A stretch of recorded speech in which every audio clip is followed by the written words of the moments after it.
അതെ, ചെയ്ത തെറ്റിനെ ഓർത്ത് കരയുന്നവനാ നീ. അങ്ങനെ ഒരാളുടെ അടുത്തിരിക്കുമ്പോൾ പേടിയല്ല, അഭിമാനാ തോന്നുന്നത്. പശ്ചാത്തപിക്കാൻ അറിയാവുന്ന ഒരാളാണല്ലോ നീ എന്നോർത്ത് അഭിമാനം. നീ എന്ത് ചെയ്യും ഗിരീഷേട്ടാ? എനിക്ക് പറയാനുള്ള ഇതാ, എന്തും നേരിടാൻ ഇപ്പോഴേ തയ്യാറാവണം നീ. നിന്നെ രക്ഷപ്പെടുത്താന്നൊന്നും ഞാൻ പറയുന്നില്ല, പക്ഷെ നീ ധൈര്യമായിട്ട് നിൽക്കണം, പേടിക്കരുത്. എന്തായാലും സിദ്ധാർത്ഥൻ സാർ ചില കാര്യങ്ങളൊക്കെ തീരുമാനിക്കുന്നുണ്ട്. ദേവിയോടും കൂടെ ആലോചിച്ചിട്ട് വേണ്ടത് ചെയ്തോളും. ദേവിക്ക് എന്നോടുള്ള വെറുപ്പ് കൂടുകയുള്ളൂ.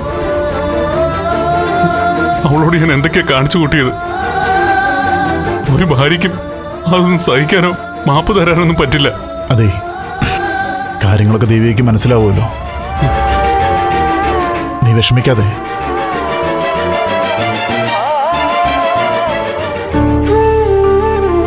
പിന്നെ ചേച്ചി, പ്രധാനപ്പെട്ട ഒരു കാര്യം, അച്ഛൻ്റെ അമ്മയുടെ മുന്നിൽ ചേച്ചി പതറിപ്പോരുത്. ഇപ്പൊ തന്നെ മുറിയിലെ ചേച്ചിയുടെ മുഖം മാറിയത് അച്ഛൻ ശ്രദ്ധിച്ചു എന്നാ തോന്നുന്നത്. നന്ദേട്ടൻ ഋഷിയെ കൊന്നു എന്നുള്ള കാര്യം ഒരു സാഹചര്യത്തിലും അമ്മയും അച്ഛനും അറിയരുത്. അവർക്കത് താങ്ങാൻ പറ്റില്ല. എനിക്കറിയാം ശരി, ഞാൻ ശ്രദ്ധിച്ചോളാം. എന്നാ വാ വന്നേ.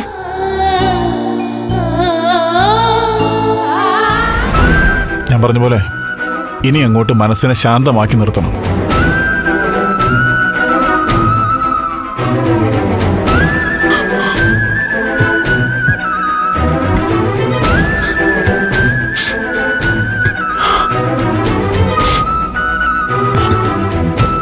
നീ വരുന്നു, നമുക്ക് പുറത്ത് മുറ്റത്തൊക്കെ ഇറങ്ങി വരാം.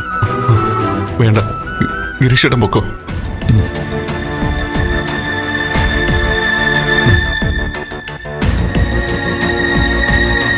ഗിരീഷേട്ടാ, രജനേച്ചി അറിഞ്ഞോ ഈ അനിയൻ ഒരു കൊലപ്പുള്ളിയാണെന്ന്? എന്റെ ചേച്ചിക്ക് എന്ത് വിഷമാവും? സഹിക്കാൻ പറ്റുമോ?